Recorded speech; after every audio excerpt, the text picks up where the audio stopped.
Boa noite a todos. Nós vamos dando continuidade à atividade do Grupo Espírita Caminho da Luz, com o projeto O Semeador Saiu a Semear. Meu nome é Vânia Glice e vamos trazer hoje reflexões sobre a beneficência. Nós rogamos neste momento a Jesus que nos conceda sempre a tua paz, que nos conceda o amparo necessário para a nossa fala de hoje. E pedimos também que Jesus derrame sobre nossa humanidade, que atravessa momentos tão difíceis, a sua misericórdia, para que possamos manter a esperança, a fé ativa de que este momento passará e que venceremos. Que a tua luz, que a tua paz, Senhor, permaneça conosco hoje e sempre. Nós então vamos falar da beneficência. O que é a beneficência? A beneficência é a prática ou a virtude de fazer o bem ao próximo. A beneficência, ela está no contexto da caridade. E a caridade é a bondade, é a benevolência, é a generosidade, é a compaixão, é a beneficência. Então são estas virtudes e outras mais que compõem esse contexto da caridade.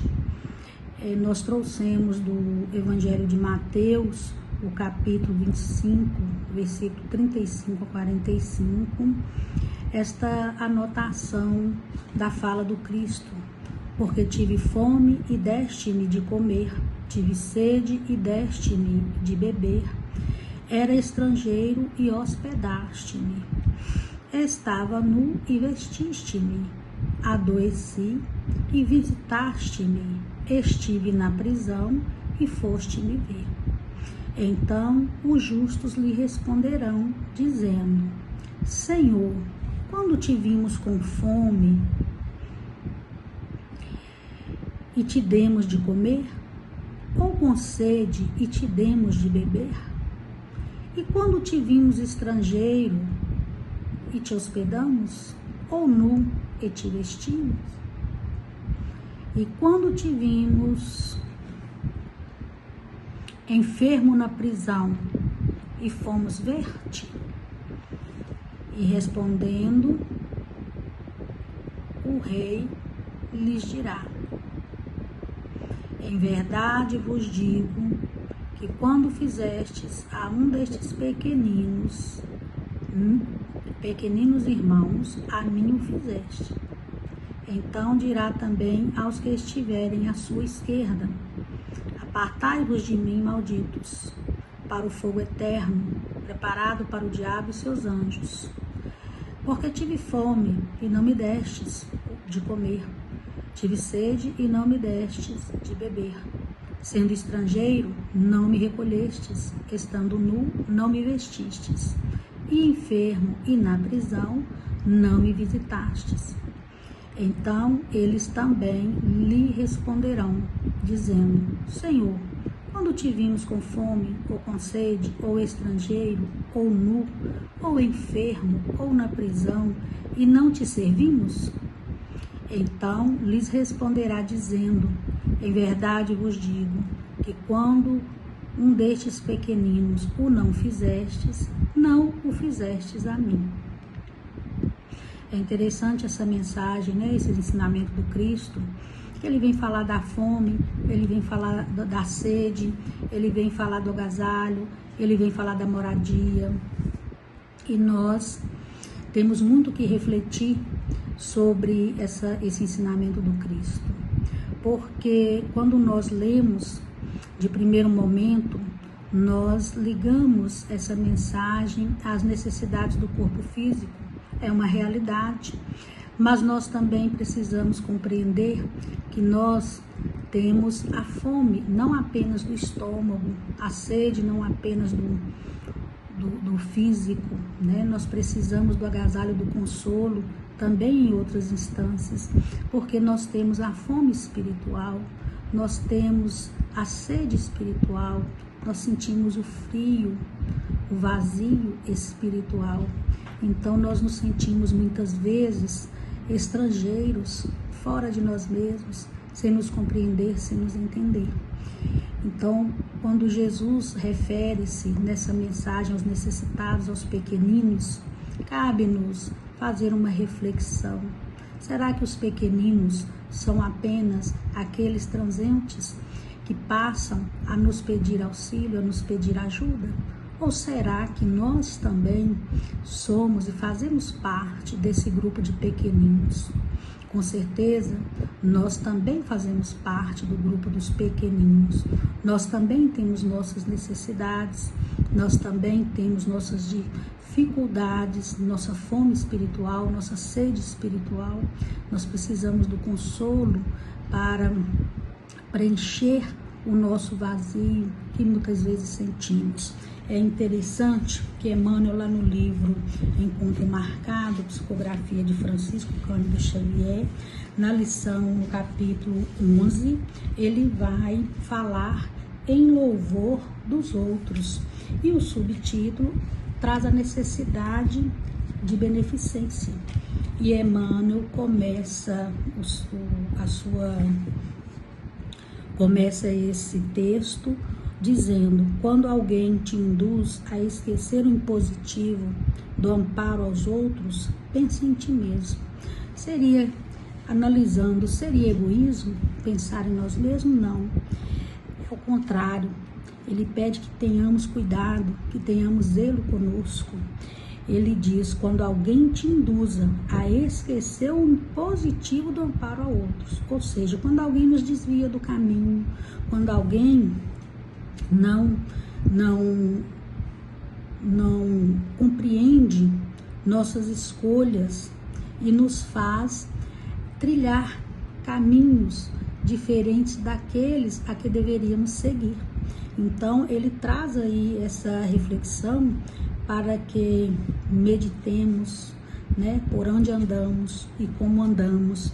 Então, quando aparecer alguém nos esmorecendo com relação à caridade, nós precisamos lembrar dessa lição de Emmanuel e pensar em nós mesmos. Não é egoísmo, porque também precisamos ser benevolentes.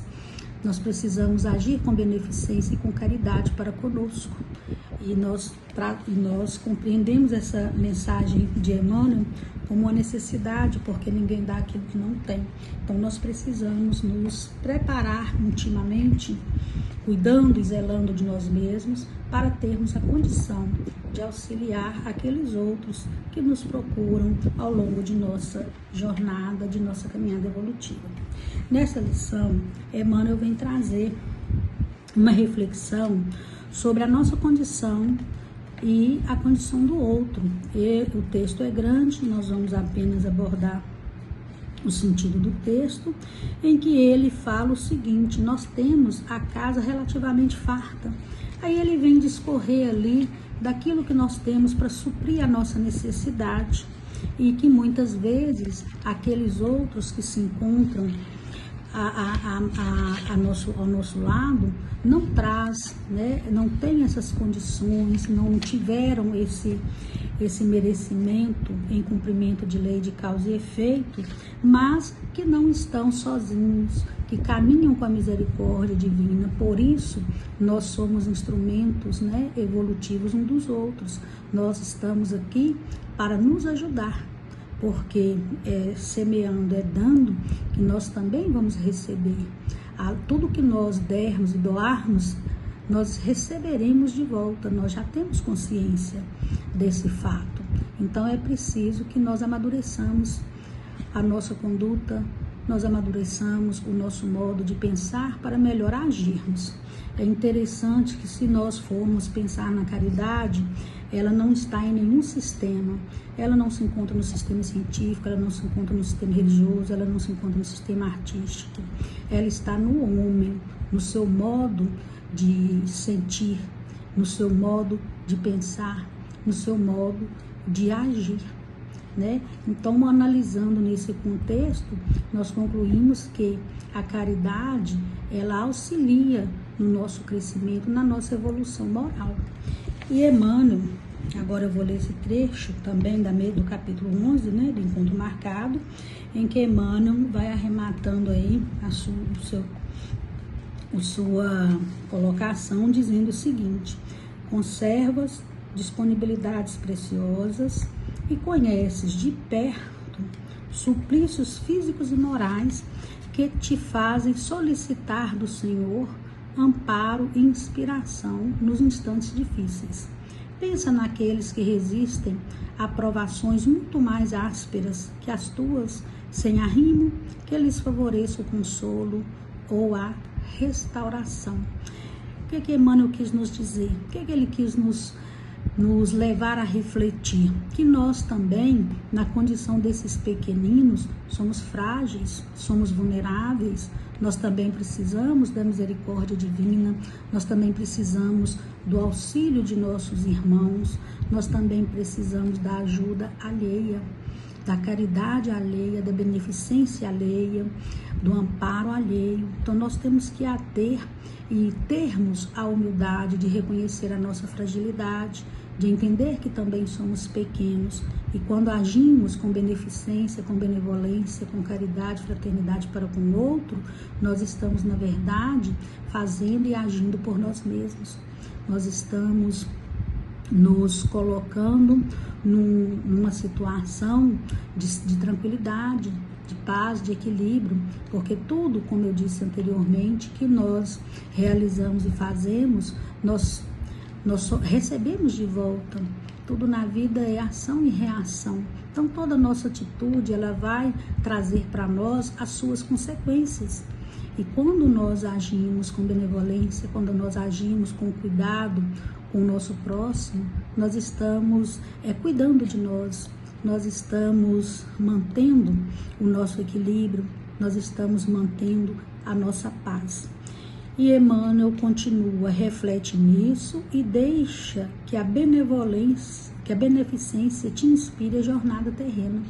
Então Emmanuel vem nos trazer essa preparação, essa reflexão, o quanto é importante permitir que a benevolência, que a beneficência, que a fraternidade, que a solidariedade, que a compaixão prossiga conosco na nossa caminhada terrena, porque é através da caridade que nós vamos conseguir edificar toda essa estrutura, todos esses ensinamentos de Jesus em nós, porque não adianta permanecermos no verbo, nós precisamos partir para a prática, para a ação e ter sentimento de benevolência, sentimento de caridade para com o próximo, é o exercício do nosso sentimento, é onde nós vamos apurando o nosso amor para podermos realizar a tarefa que o Cristo espera que realizemos, que é amar a Deus sobre todas as coisas e ao próximo como a nós mesmos.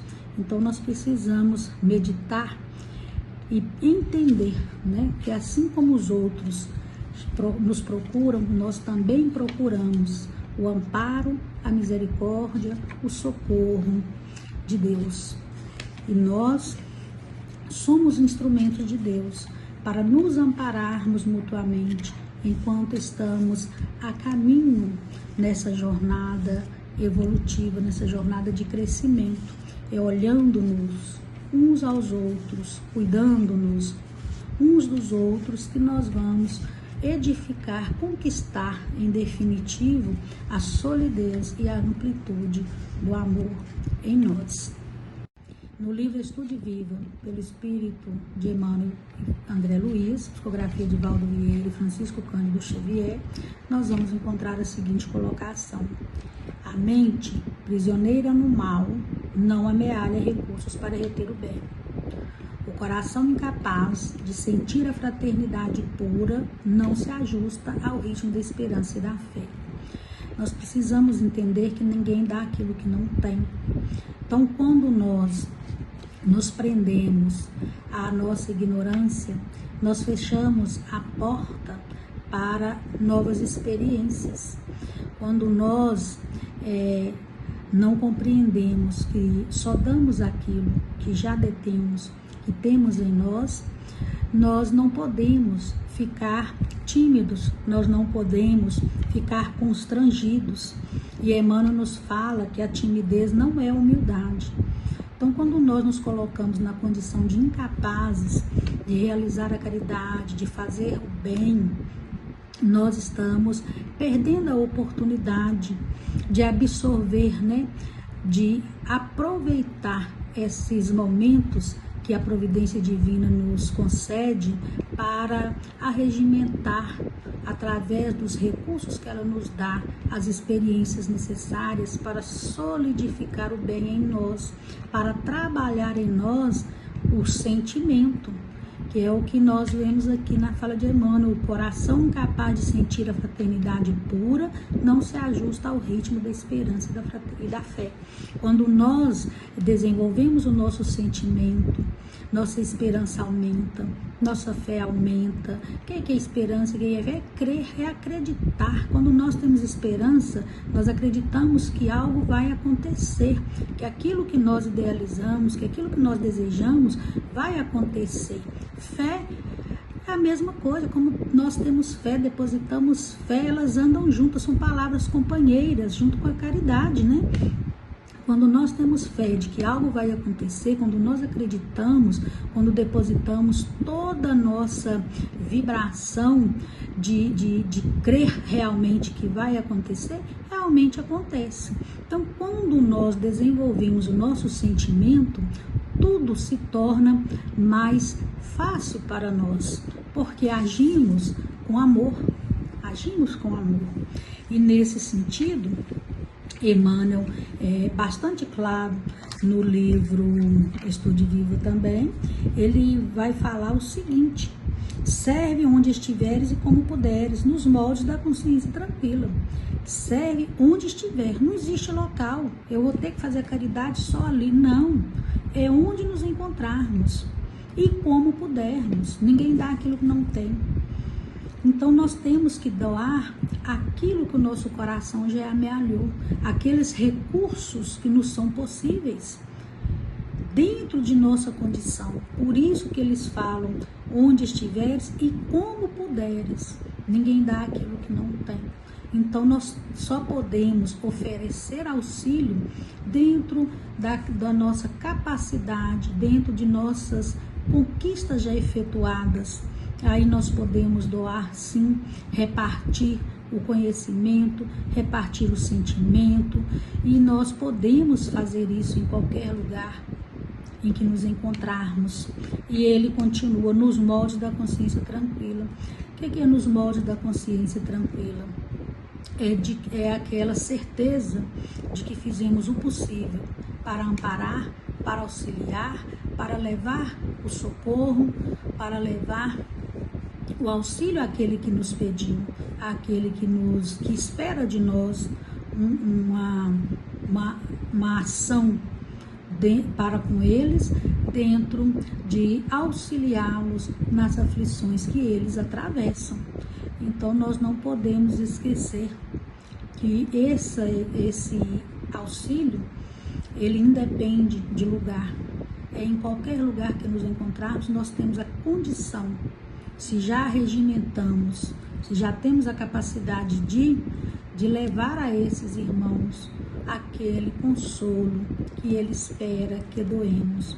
Nós podemos doar o nosso tempo, nós podemos repartir aquilo que nós já entendemos e compreendemos da vida, aquelas experiências que já tivemos, que já vivenciamos, para auxiliar o nosso irmão, seja com um conselho, Quantas vezes movido, às vezes um sorriso está ali disponível, uma fala que para nós parece simples, mas para o outro traz uma conotação diferente, porque quando nós estamos em processos de aflição, toda aquela migalha que nos consola, toda aquela migalha que nos é ofertada, nos preenche, nos dá um novo ânimo, nos dá uma nova esperança, ativa a nossa fé e nós voltamos a confiar, a confiar em nós mesmos e a confiar muitas vezes nos outros, porque muitas vezes nós perdemos a esperança de que o outro possa fazer algo por nós. Essa colocação de Emmanuel, dessa consciência tranquila, né? Nós lembramos lá no Livro dos Espíritos, se não me engano, na questão 621, onde se encontram escritas as leis de Deus e a resposta dos Espíritos na consciência. Então, quando nós temos a consciência tranquila, nós estamos agindo ali de forma coerente com a lei divina, dentro da proposta que Deus nos enviou através do Cristo, dos ensinamentos do Cristo no Evangelho.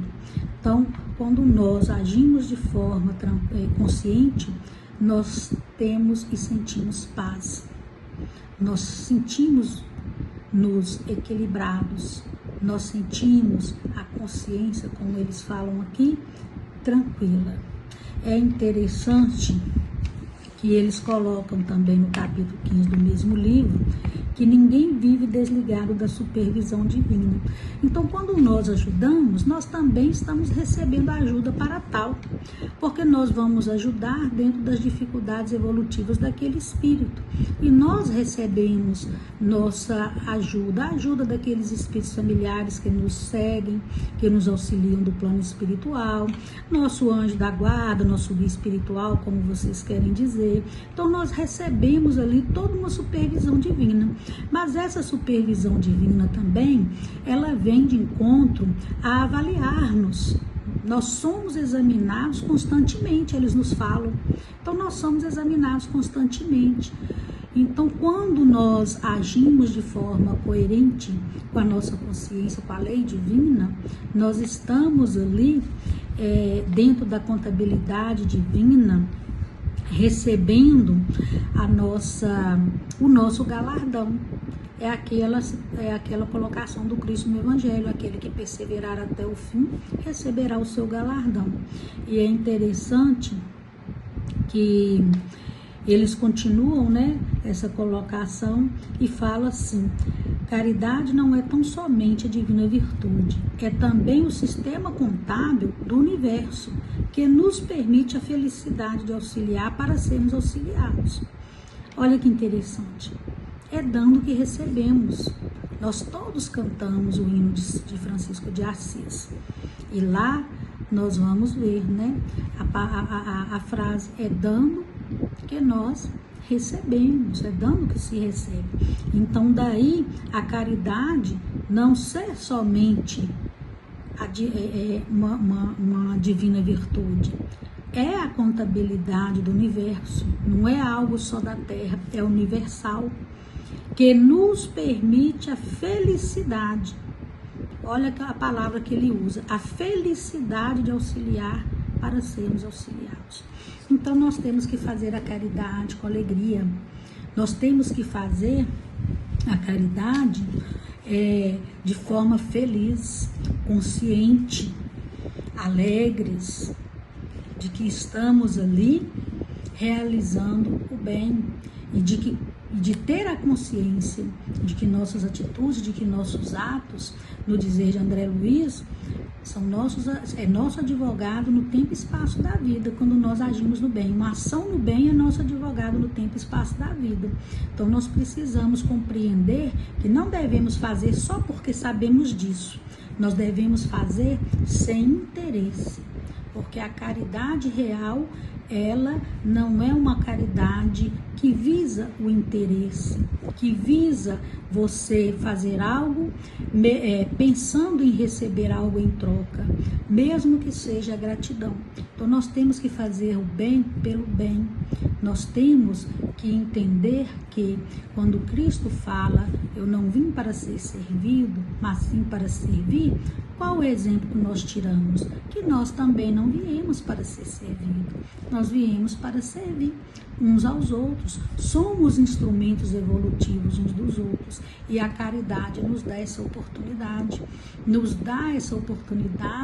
de provar, não só para a contabilidade divina, mas principalmente para nós mesmos, de que melhoramos, de que saímos de nossa zona de conforto, de que muitas vezes sacrificamos os nossos interesses em benefício de auxiliar outros irmãos, o nosso próximo.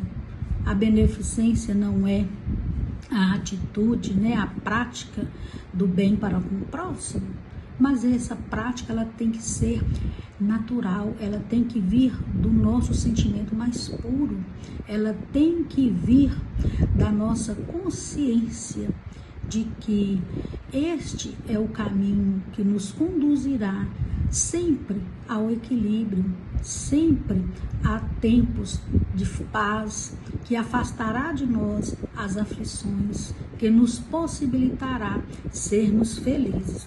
Daí a colocação aqui, ó, permite a felicidade de auxiliar. Então nós temos que ser felizes. Nós estamos aqui para sermos felizes.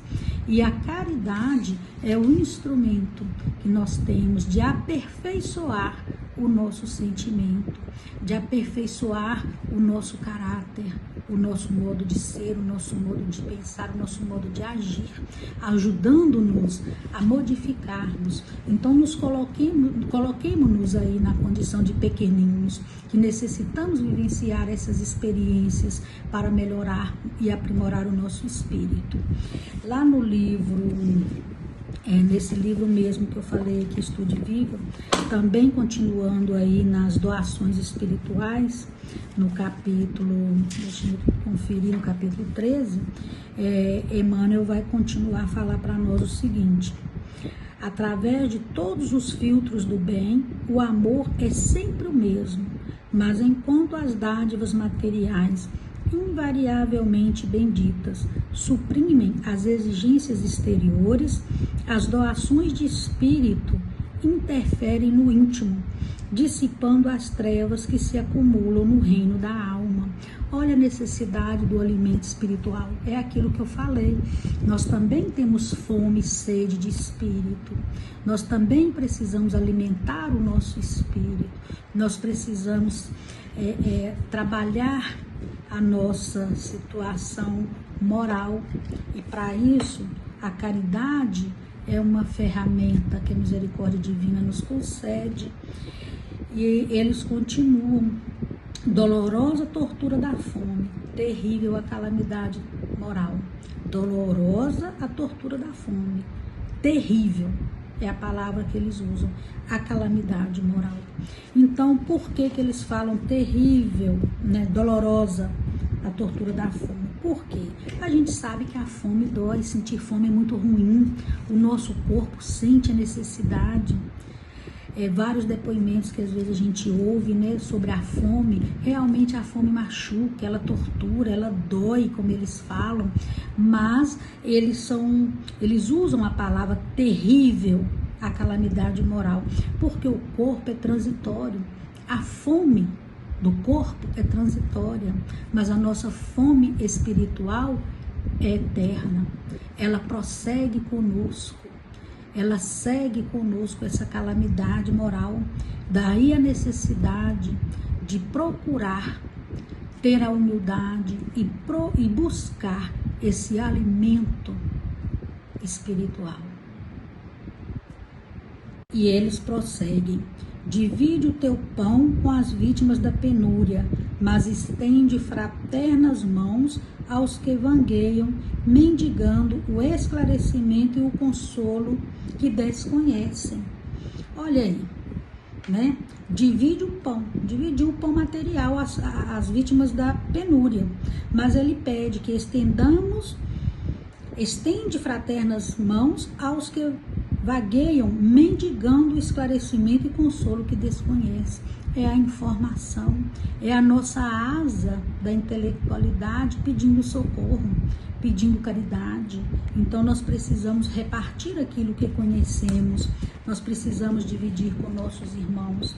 Se Jesus não repartisse conosco todo o seu cabedal de informação e de conhecimento, como estaríamos nós hoje? Se aqueles outros que trouxeram o seu conhecimento para a humanidade não tivesse o feito, como estaria a nossa humanidade hoje? no sentido intelectual. Então nós precisamos compreender que existem 2 níveis de fome, a fome espiritual e a fome do corpo. Mas lembrando que a do corpo é necessária, nós precisamos, para que o nosso corpo tenha vitalidade, nós precisamos supri-lo das necessidades que ele tem. Agora, nós não podemos esquecer de deixar de cuidar e de zelar pela nossa fome espiritual, pela nossa sede espiritual. Nós precisamos zelar por nós. E eles continuam: para atender aos que carecem de apoio físico é preciso bondade. No entanto, para animar os que sofrem necessidades da alma é preciso bondade com madureza. Então nós precisamos de maturidade. Para sanar as dificuldades da alma, nós precisamos de maturidade. Nós precisamos ter maturidade espiritual, porque só assim nós vamos conseguir agir de forma coerente e eficaz para auxiliar as aflições de nossos irmãos neste contexto.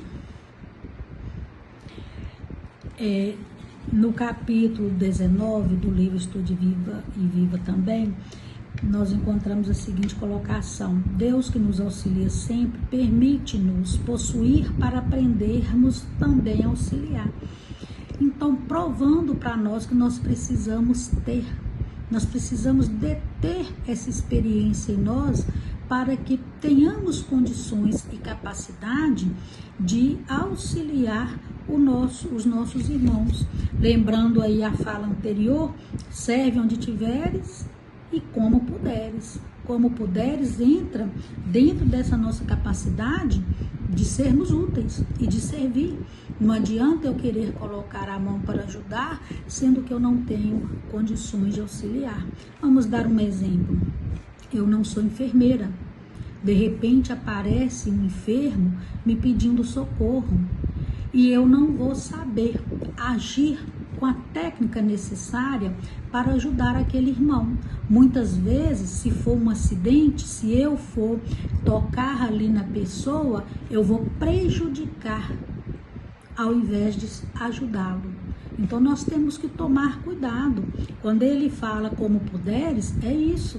Nós temos um limite e esse limite é a nossa capacidade, é o nosso nível evolutivo, é a nossa capacidade, é tudo aquilo que nós já absorvemos através de nossas experiências pregressas até o momento. Então eu não posso ir além daquilo que a minha capacidade permite. Nós temos que tomar esse zelo para que não prejudiquemos os nossos irmãos. Nós precisamos ater a essa responsabilidade. Continuando aqui no livro Estude Viva, nós vamos ter aqui: desenvolve quanto possível a tua capacidade de auxiliar, porquanto no tamanho do seu sentimento pode ser o amparo material, ainda que ligeiro, no labor da beneficência. A palavra que esclarece e consola no combate da luz contra o assalto das trevas. A presença amiga que insufla a esperança, ou o braço acolhedor que sustenta o companheiro atormentado pela exaustão. Então nós vamos ver que nós temos aqui a capacidade de auxiliar, mas aí ele coloca no tamanho de seu sentimento, porque só quando nós fazemos uso, aliamos o sentimento às nossas ações, é que nós de fato vamos ter a maturidade e a consciência daquilo que estamos fazendo. É como eu falei anteriormente, não adianta eu querer fazer um papel de uma enfermeira se eu não estudei, se eu não me capacitei para tal, se eu não tenho as informações necessárias para cuidar daquele enfermo, para cuidar e zelar por aquele doente. Então, ao invés de auxiliá-lo, eu iria prejudicá-lo. Então nós temos que ter esse sentimento. Esse sentimento, ele faz com que despertemos o senso de responsabilidade, porque daí nós já sabemos que toda ação ela vai sofrer uma consequência, ela vai ter uma reação, e essa consequência ela vai voltar do ponto que partiu, né? Essa energia ela vai voltar do ponto que partiu. Então, se nós agirmos de forma impensada, nós vamos levar para as criaturas que buscam consolo e amparo traumas emocionais, muitas vezes, que irão levar muito tempo para que se reajustem.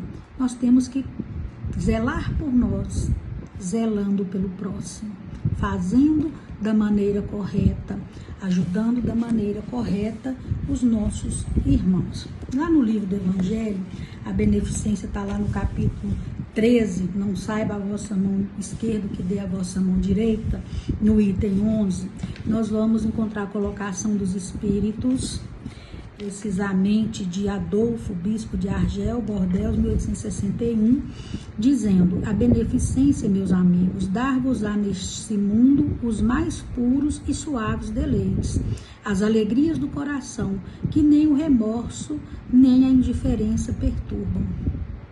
Então nós temos que ter essa consciência de que para o remorso não nos perturbar, nem a indiferença nos perturbar, nós precisamos agir de forma coerente. Nós precisamos meditar como ajudar, como sermos úteis, como auxiliar o nosso próximo. Será que essa nossa atitude será benéfica? Ou será que a nossa atitude o prejudicará? Nós precisamos fazer isso, como eu disse anteriormente, pelo sentimento. Nós precisamos agir com sentimento, sentindo a emoção e alegria de levar o equilíbrio, levar a paz, a serenidade para o nosso próximo. Continuando, o bispo de Argel fala o seguinte: caridade, sublime palavra que sintetiza todas as virtudes. És tu que hás de conduzir os povos à felicidade. Ele afirma, é a caridade que há de nos conduzir para a felicidade. Então o caminho é esse, é nos auxiliarmos aos outros, é sermos o esteio um dos outros, mas sem egoísmo, sem orgulho, sem segundas intenções, porque ele continua: praticando-te, criarão eles para si infinitos gozos no futuro, e enquanto se acharem exilados na terra, tu lhes serás a consolação, o prelibar das alegrias de que fruirão mais tarde, quando se encontrarem reunidos no seio do Deus de amor. Foste tu, virtude divina, que me proporcionaste os únicos momentos de satisfação de que gozei na terra. Então ele afirma que os momentos de satisfação e de gozo que ele teve na terra foi o momento em que ele agiu com caridade, foi o momento em que ele agiu com bondade. Mas essa ação que ele coloca aqui para nós é uma ação consciente, é uma ação em que a sua consciência está tranquila. Por quê? Porque ele agia não por interesse próprio, mas ele agia com sentimento.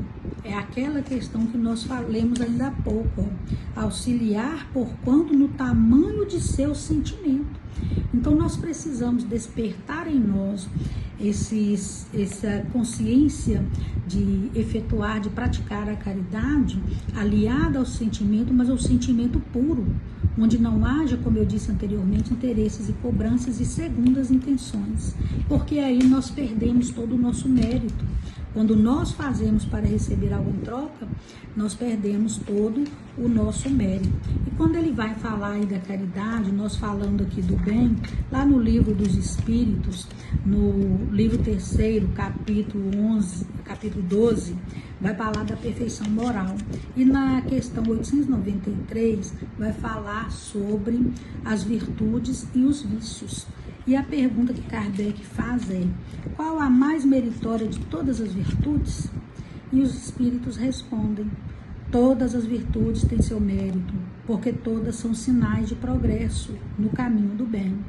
Há virtude sempre que há resistência voluntária ao arrastamento dos maus pendores.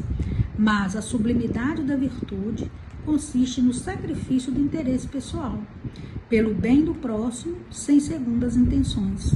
A mais meritória é a que se baseia na mais desinteressada caridade.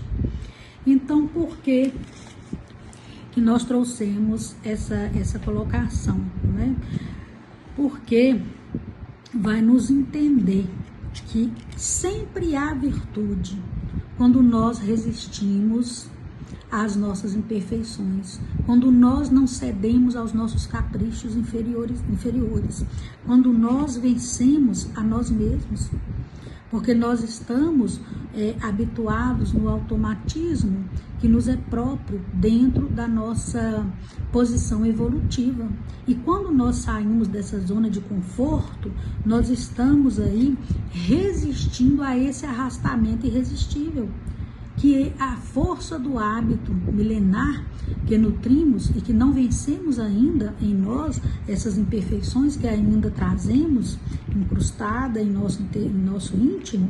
Então, quando nós vencemos essa resistência, esses maus pendores, nós estamos aí agindo de forma virtuosa, nós estamos sendo caridosos para com o outro, mas principalmente para conosco. Porque não adianta ser caridoso para com o outro se não sabemos ser caridosos conosco.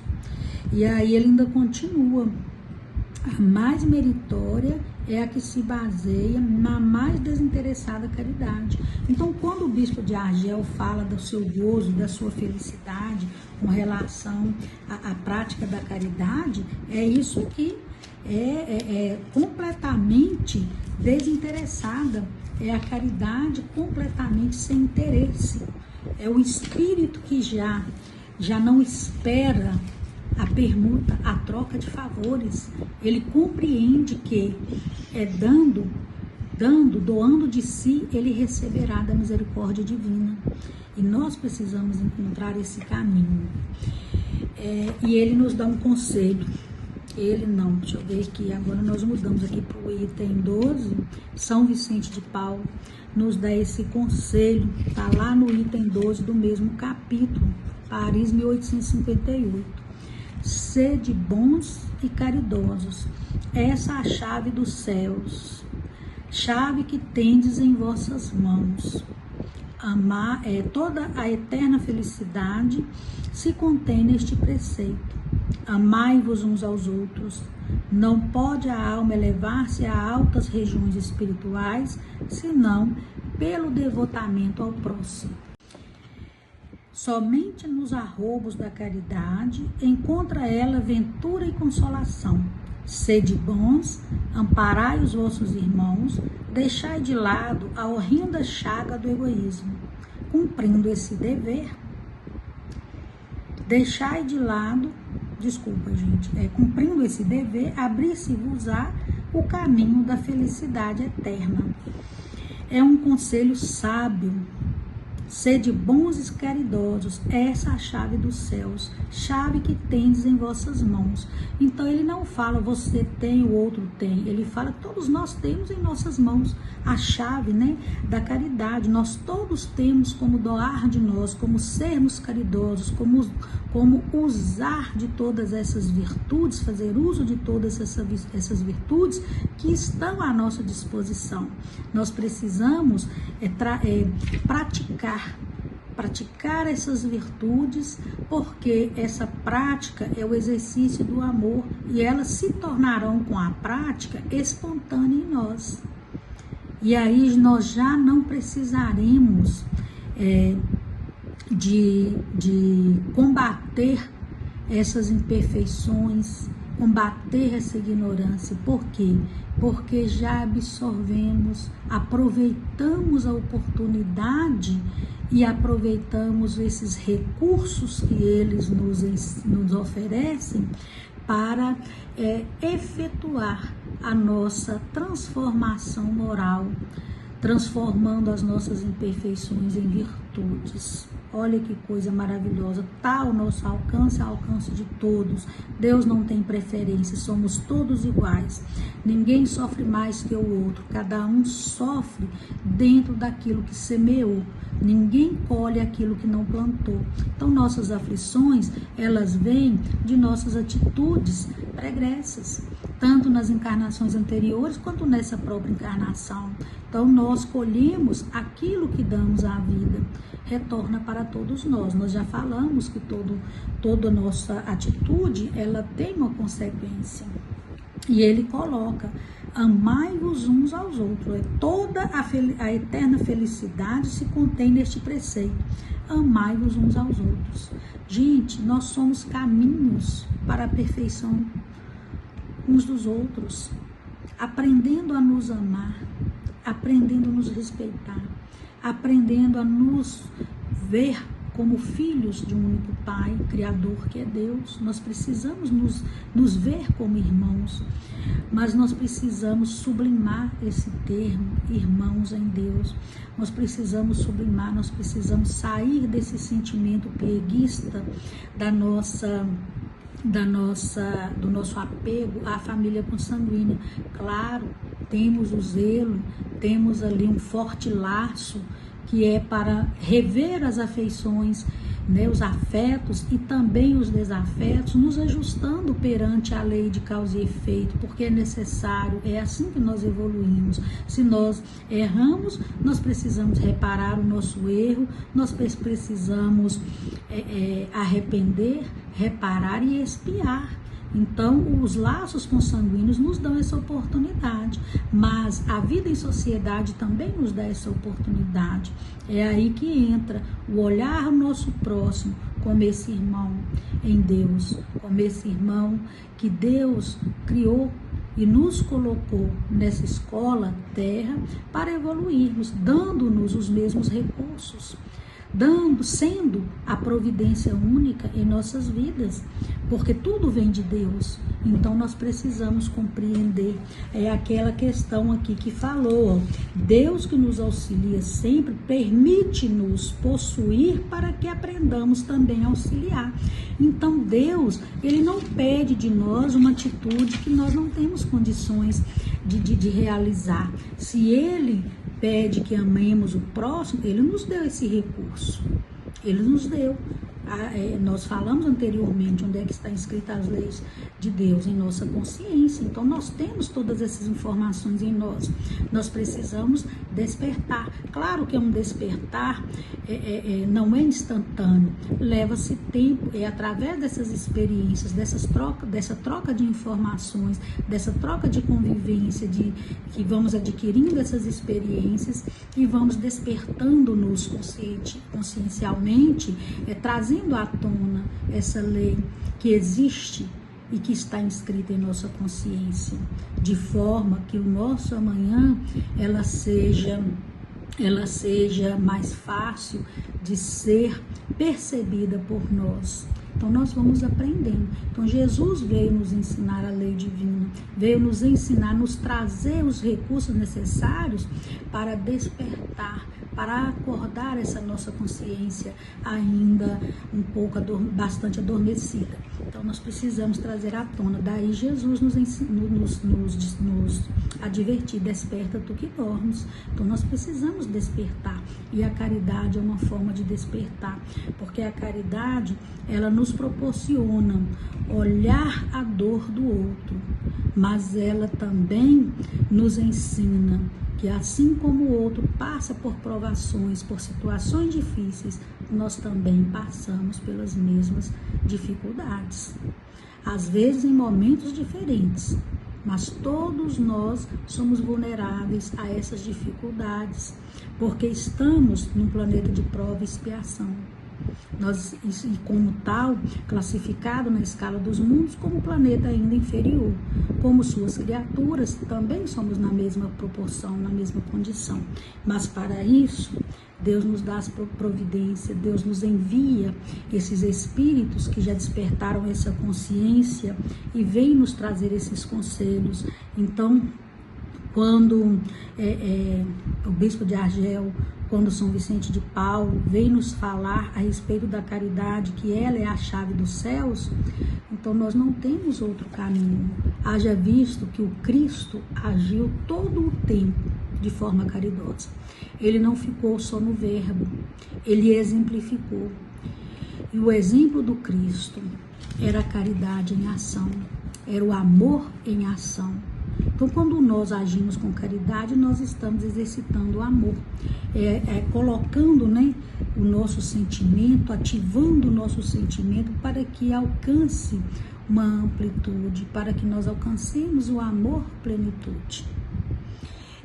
Cumprindo esse dever, abrir-se-vos o caminho da felicidade eterna. Então, se queremos ser felizes, por que nós lutamos, buscamos, desequilibramos tanto, se nós sabemos qual o caminho que nos conduz à felicidade? Então, é a caridade. É a caridade que nos conduz. Está aqui claro na fala de São Vicente de Paulo. E ele traz uma colocação também interessante aqui. A caridade é a virtude fundamental sobre que há de repousar todo o edifício das virtudes terrenas. Então, a caridade ela é o edifício, como falamos anteriormente, de todas as virtudes. Por isso, nós trouxemos ali a questão 893, que vai falar ali da virtude dos vícios, nos mostrando que sempre há caridade, sempre há virtude, né? Que não deixa de ser caridade, quando nós vencemos o arrastamento das nossas imperfeições, né? As nossas tendências inferiores, o arrastamento do mal. Quando nós vencemos esse arrastamento, a virtude, a caridade, nesse caso, há uma caridade muito grande para conosco, porque nós vamos nos conhecendo. Nós somos seres que pensamos que nos conhecemos, mas nós sabemos que ainda não nos conhecemos. Então, a virtude, quando há a virtude no vencer esse arrastamento do mal, das nossas más inclinações, das nossas más tendências, da nossa ignorância, nós estamos caminhando aí para nos conhecermos de forma mais plena, para nos conhecermos verdadeiramente. E ele coloca, sem ela não existem as outras. Então, sem a caridade, as outras virtudes deixam de existir. Então, todas elas estão contidas na caridade. Por isso, nós precisamos, se a caridade é a virtude fundamental, em que repousa o edifício de todas as outras, nós precisamos despertar em nós essa vontade, essa boa vontade de servir, de sermos úteis ao nosso próximo. Aí nós lembramos ali da parábola do samaritano, né? O viajante estava lá caído, passou o sacerdote, passou o levita, e a atitude que eles tiveram para com o viajante caído, ferido, foi a indiferença. Foi a indiferença. Faltou ali o que? A empatia. Faltou ali o reconhecimento de que poderia ser ele a estar naquele estado, precisando da caridade alheia, precisando do socorro alheio.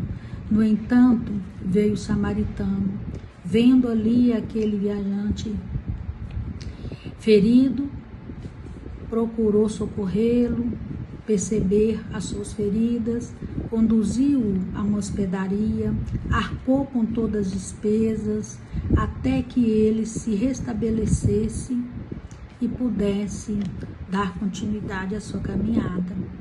Então, nós percebemos que em muitas situações nós nos colocamos na postura do sacerdote e do levita.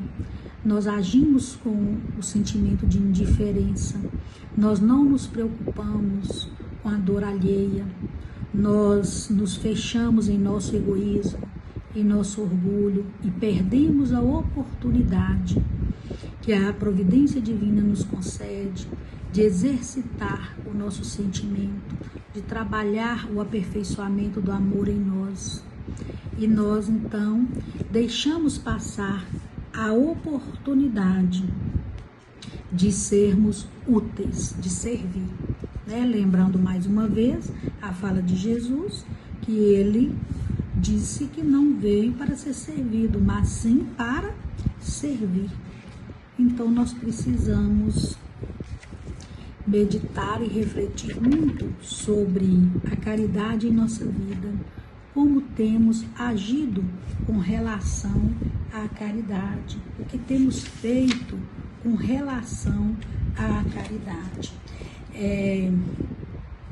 Nós gostaríamos de encerrar essa parte da beneficência e lembrar um pouco de Jesus, o aniversariante desta semana, e para encerrar nossas reflexões a respeito da beneficência, nós trouxemos aqui do livro Encontro Marcado essa passagem: entre o bem e a negação do bem não existe neutralidade.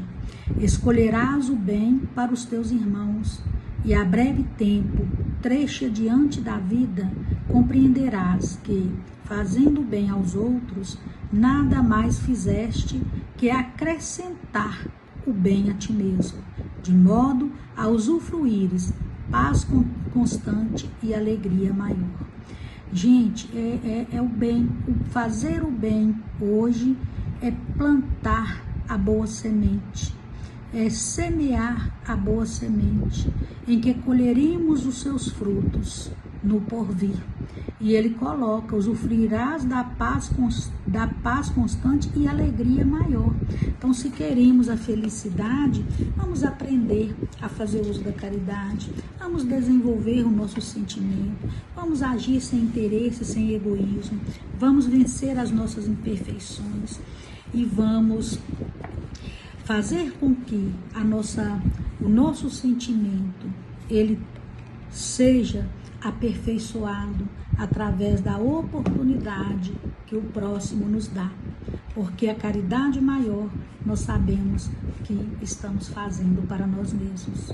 Então nós vamos concluindo aqui essa parte e vamos lembrar um pouco do aniversariante do mês, né? Essa semana comemoramos a vinda do Cristo e é sempre grande a nossa alegria de comemorarmos o aniversário do Cristo. Mas é importante nos fazer uma pergunta: quando é que nós permitimos que o Cristo nascesse em nós? Quando foi que permitimos que Jesus permanecesse de fato conosco, em nosso coração e em nossa mente? Se perguntarmos a cada um de nós, com certeza ainda não saberíamos responder. Mas se perguntássemos para Paulo de Tarso, ele nos diria que Jesus nasceu para ele quando, no momento em que ele estava seguindo pela estrada de Damasco, o Cristo se tornou visível a ele. Foi um marco, um divisor de águas na vida de Paulo. É onde ele, a partir de então, matou o homem velho para que surgisse um homem novo, evangelizado dentro de seus princípios, onde ele se propôs a se modificar e a seguir os princípios éticos morais que o Cristo viera ensinar à humanidade. Se perguntarmos para a mulher hemorroísa, ela também nos dirá que o Cristo nascera para ela quando, ao tocar a sua veste, o seu sangue estancou, enfermidade que há mais ou menos 12 anos ela sofria, e que a partir daquele momento ela se viu livre.